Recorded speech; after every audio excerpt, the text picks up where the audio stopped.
दोस्तों नमस्कार, मैं संदीप कुमार आज के वीडियो में आप सबों को स्वागत करता हूं। तो आज का वीडियो सबों के लिए महत्वपूर्ण है और सबों की जानकारी के लिए मैं ये वीडियो को दे रहा हूं आप लोगों को। मैं समझता हूं कि बहुत लोग जानते भी होंगे इसके बारे में, कुछ लोगों की जानकारी नहीं भी होगी। तो चलते हैं, आज हम लोग जो देखेंगे वो हमारा फ्लैगशिप है। क्या है? फ्लैगशिप योजना के बारे में हम चर्चा करेंगे। ऐसे फ्लैगशिप के यदि इतिहास के बारे में कहा जाए मित्रों, तो फ्लैगशिप का इतिहास बहुत लंबा और बहुत पुराना है। 1970 के दशक में नौसैनिक कमांडिंग ऑफिसर अपने जब समूह के साथ चलता था, जब दल को रवाना करता था, तब उसमें एक विशेष किस्म का झंडा फहराया जाता था। वो हमारा जो है फ्लैगशिप के अंतर्गत आता था। देखेंगे कि कंप्यूटर के प्रोग्रामिंग भाषा में भी जो है फ्लैगशिप का प्रयोग होता है, लेकिन केंद्र सरकार के द्वारा चलाए जा रहे फ्लैगशिप योजना के बारे में मैं आपको विशेष रूप से जानकारी दे देना चाह रहा हूं कि हमारी केंद्र सरकार ने फ्लैगशिप योजना के तहत और केंद्र के अलावे अन्य राज्यों के भी फ्लैगशिप योजना में भागीदारी होती है। जब केंद्र सरकार के द्वारा जो योजनाएं या तो अधूरी रह जाती हैं, उसको या स्पेशल जो है राज्य सरकार के द्वारा जो योजनाएं चलाई जाती है, उन योजनाओं को शामिल किया जाता है जो फ्लैगशिप योजना के अंतर्गत आता है। दोस्तों, तो मैं देख रहा हूं कि फ्लैगशिप योजना है क्या। सबसे पहले समझते हैं कि फ्लैगशिप योजना का या फ्लैगशिप का अर्थ क्या होता है। ये तो योजना है, तो फ्लैगशिप का अर्थ क्या होता है? तो फ्लैगशिप का अर्थ मुख्य रूप से इसका एक ही है कि संगठन को मजबूत रूप में बनाना। कैसा संगठन बनाना?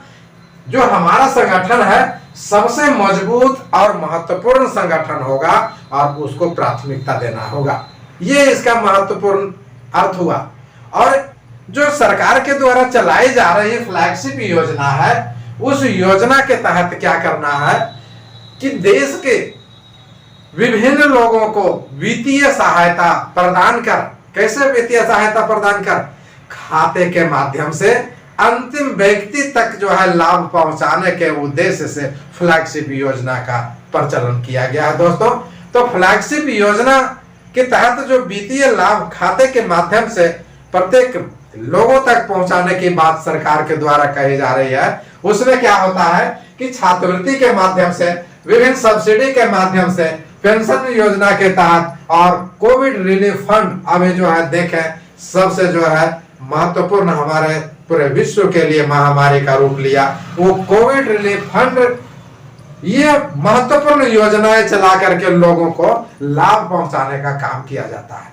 इसके अलावे इस फ्लैगशिप योजना में कौन कौन सा चीज शामिल है, ये महत्वपूर्ण प्रश्न बनता है। तो फ्लैगशिप योजना के अंतर्गत स्वास्थ्य, शिक्षा, पर्यावरण, सिंचाई, रोजगार और शहरी एवं ग्रामीण विकास पर विशेष रूप से बल दिया जाता है। इसके अलावा अन्य भी मुद्दे को शामिल किया जाता है। ये सारी जो हमारे महत्वपूर्ण है, स्वास्थ्य, शिक्षा, पर्यावरण, सिंचाई, रोजगार, शहरी ग्रामीण विकास योजनाओं पर विशेष रूप से फोकस जो दिया जाता है, वही फ्लैगशिप योजना के अंतर्गत शामिल होता है। दोस्तों, केंद्र सरकार के द्वारा ऐसे यदि देखा जाए तो फ्लैगशिप योजना के तहत मुख्य रूप से 7 महत्वपूर्ण योजनाओं को शामिल किया गया है। दोस्तों, इसमें हमने भी जिक्र किया उसके पहले, लेकिन देखते हैं 7 महत्वपूर्ण योजना केंद्र सरकार ने फ्लैगशिप योजना के तहत यदि कहा जाए तो 7 महत्वपूर्ण योजनाओं को शामिल किया गया है। लेकिन और भी इसके अलावे हमने आपके सामने रखने का काम किया है। तो पहला हमारा जो है ये फ्लैगशिप योजना के अंतर्गत स्वच्छ भारत अभियान। जैसा कि आप जान रहे हैं, स्वच्छ भारत अभियान भारत के प्रधानमंत्री माननीय नरेंद्र मोदी के द्वारा 2 अक्टूबर 1914 से चलाया गया यह एक महत्वपूर्ण अभियान है। और इसका उद्देश्य यह है कि स्वच्छ भारत को पूरी तरह से स्वच्छ करके महात्मा गांधी के 150वें जयंती के शुभ अवसर पर उन्हें श्रद्धांजलि स्वरूप में जो है clean India and green India के रूप में प्रस्तुत करने का प्रमुख उद्देश्य हमारा जो है केंद्र सरकार की, वो हमारा स्वच्छ भारत अभियान है। स्पष्ट। दूसरा है कि डिजिटल इंडिया कार्यक्रम आए दिन देखते होंगे कि चोर बाजारी, पॉकेट मारी, बेईमानी आदि बड़े पैमाने पर पनप रहा था, लेकिन उससे बचने के लिए केंद्र सरकार ने डिजिटल इंडिया कार्यक्रम शुरू कर दिया।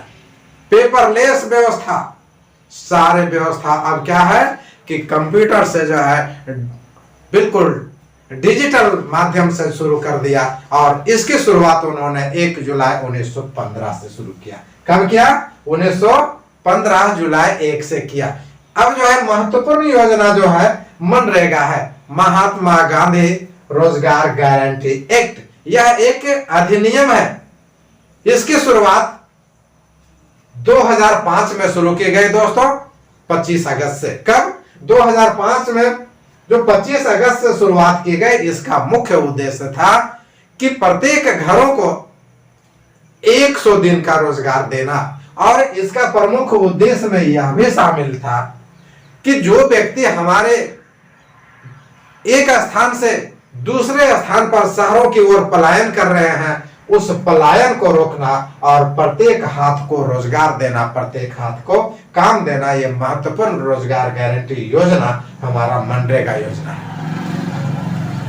अब चलते हैं सर्व शिक्षा अभियान पर। संक्षिप्त में इस पर चर्चा कर रहे हैं, यदि इस पर विस्तारित रूप से करें तो बहुत लंबा हो जाएगा, तो संक्षिप्त रूप में चलेंगे। तो सर्व शिक्षा अभियान के तहत 2001 से इसकी जो शुरुआत की गई, तो 2001 से इसकी शुरुआत जो माने गए, इसके तहत क्या था? सर्व शिक्षा, सबों के लिए शिक्षा का अभियान जो है चलाया गया कि शिक्षा सबके लिए अनिवार्य हो। और कैसे व्यक्तियों के लिए? वो असहाय, निर्बल जो है उसके लिए विशेष रूप से अनिवार्य कर दिया गया। और इसमें क्या कर दिया? निःशुल्क शिक्षा व्यवस्था और अनिवार्य शिक्षा व्यवस्था, दो चीजें हो गई, निःशुल्क भी हो गया और अनिवार्य भी हो गया। और इसमें एक चीज और भी बढ़ गया, जुड़ गया इसमें, कि 6 से लेकर के 14 वर्ष के बच्चों के लिए जो है यह सर्व शिक्षा अभियान चलाया गया। और विशेष रूप से अभी जो है देखिए ड्रॉप आउट जो है बच्चे होते हैं, उसे विद्यालय से जोड़ने का काम किया जाता है। इसमें 6 से 14 वर्ष को सर्व शिक्षा अभियान के तहत लाया गया दोस्तों। अब हम देखते हैं जवाहरलाल राष्ट्रीय नवीकरण योजना।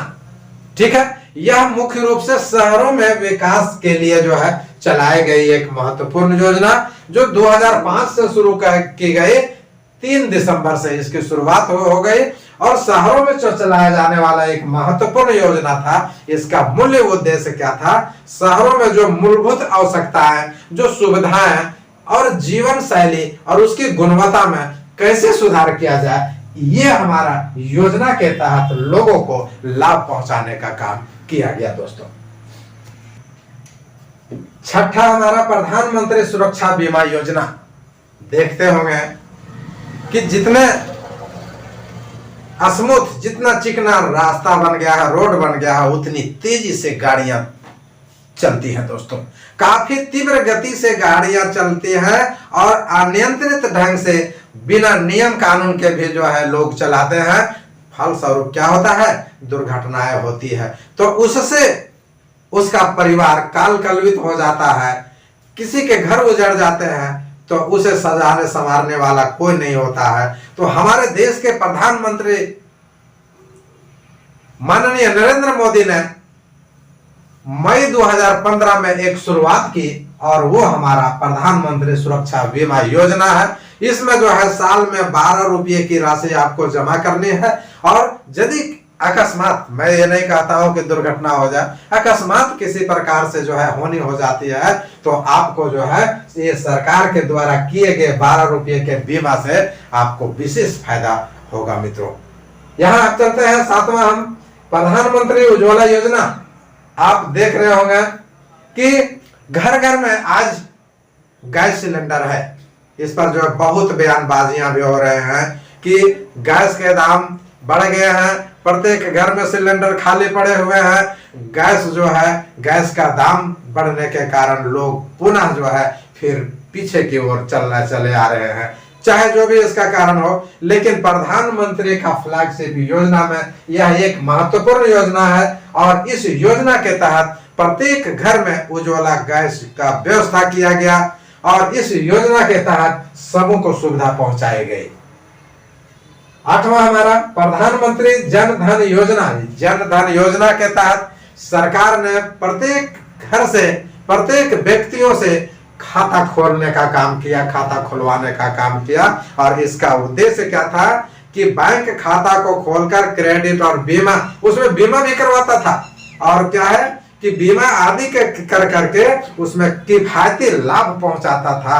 और ऐसा रिकॉर्ड हुआ दोस्तों, इसमें जो है एक रिकॉर्ड बना इसमें कि 1.5 करोड़ यानी कि 1.5 करोड़ बैंक के खाते उद्घाटन के दिन खुले थे।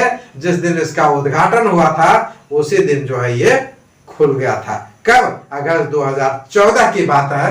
तो 1.5 करोड़ जो है एक दिन में खाते खुल जाने के कारण इसे Guinness book of world record में जो है इसे दर्ज किया गया था दोस्तों। और इस प्रकार यह एक महत्वाकांक्षी योजना है। अब 9वां योजना पर चलते हैं, बेटी बचाओ बेटी पढ़ाओ। नारा तो बहुत अच्छा लग रहा है, लेकिन आज भी हमारे देश की बेटियां सुरक्षित नहीं महसूस कर रही है। फिर भी हमारे केंद्र सरकार ने बेटी बचाने का और बेटी पढ़ाने का एक महत्वपूर्ण योजना फ्लैगशिप योजना के तहत लाया है, जिसके तहत कहा गया है कि आप भ्रूण हत्या को बंद करो, बेटियों पर अत्याचार बंद करो, उसे अच्छी शिक्षा दो। और इसके लिए मैं सुकन्या समृद्धि योजना को लाया हूं। इसके नाम से खाते को खुलवाओ और जब ये वयस्क हो जाएगी तो इसके खाते में जो है पैसा आएगा और खुद जो है ये अपने पैर पर खड़ी हो जाएगी और अपना जीवन को संवार सकेगी। अंतिम हमारा है प्रधानमंत्री कौशल विकास योजना। तो प्रधानमंत्री कौशल विकास योजना के तहत कई छोटे छोटे योजनाओं पर फोकस दिया जा रहा है। और हमारे देश में जो बेरोजगारी है उस बेरोजगारी से लोगों को रोजगार मुहैया कराने के लिए कई तकनीकी माध्यम का जो है कौशल विकास के तहत उसे सुविधाएं प्रदान की जा रही हैं। अल्पकाल में सिलाई, कढ़ाई, पेंटिंग, उसके बाद में जो है कंप्यूटर का, मोबाइल का आदि कई प्रकार के ऐसे ऐसे जो है दिए जा रहे हैं, कौशल प्रशिक्षण दिए जा रहे हैं, जिसके द्वारा जो है लोग जो जुड़ते जा रहे हैं और अपने जीविकोपार्जन में लगे हुए हैं। इस प्रकार हम लोगों ने फ्लैगशिप योजना के तहत केंद्र सरकार की योजनाओं को देखा। अब प्रत्येक, हमने इसके पहले बोला कि राज्यवार योजनाएं अलग अलग जो है राज्य के अलग अलग फ्लैगशिप योजनाएं होती है, लेकिन मैं झारखंड सरकार की योजनाओं पर फोकस डालना चाहता हूं कि इन सारी योजनाओं में जो कुछ कमियां रह जाती हैं उन्हें पूरा करने का काम हमारे झारखंड सरकार के द्वारा किया जा रहा है। उसके बाद में फ्लैगशिप योजना के तहत कम दामों पर जो है एलईडी बल्ब दिया जा रहा है और घर घर उजियारा लाने का काम किया जा रहा है दोस्तों। वहीं देखिए कि गैस सिलेंडर बांटने का और चूल्हा बांटने का भी काम हमारे झारखंड के मुख्यमंत्री के द्वारा किया जा रहा है। फिर देखिए कि बच्चों का टीकाकरण किया जाता है और गर्भावस्था में जो महिलाएं होती है उन्हें भी टीकाकरण निःशुल्क रूप में दिया जाता है। और जब गर्भवती महिला जब बच्चे को जन्म देती है तो उसे सरकारी अस्पताल से जो है पेंशन यानी लाभ प्राप्त होता है, वो भी जो है हमारे सरकार के द्वारा ये लाभ योजना शामिल है या प्राप्त होता है। उसके बाद आवास, आप कई प्रकार के आवास, मुख्यमंत्री आवास योजना या अन्य नामों से जो है ये आवास की सुविधाएं हमारे झारखंड सरकार के द्वारा दिया जा रहा है। उसके बाद में जो है आप देख रहे होंगे कि राशन की व्यवस्था है। फिर है आपकी कन्या बाल विकास योजना की भी व्यवस्था किया जा रहा है, पेंशन भी दिए जा रहे हैं और विभिन्न प्रकार के बीमा भी जो है लोगों को किया जा रहा है।